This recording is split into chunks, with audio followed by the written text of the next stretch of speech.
ఏడుపు పరిచయమైనప్పుడే నవ్వు విలువ తెలుస్తుంది. కష్టాన్ని ఎదురిస్తేనే సంతోషం మన వశమవుతుంది. బాధ ఉన్నప్పుడే భవిష్యత్తు బాధ్యతగా మారుతుంది. సమస్య తలెత్తినప్పుడే మన సామర్థ్యం బయటపడుతుంది.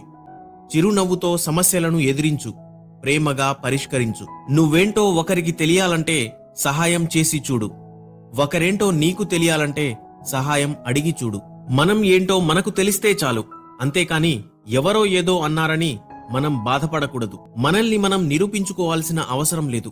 నువ్వేంటో తెలిసినవారు నీతోనే ఉంటారు, మాట్లాడతారు.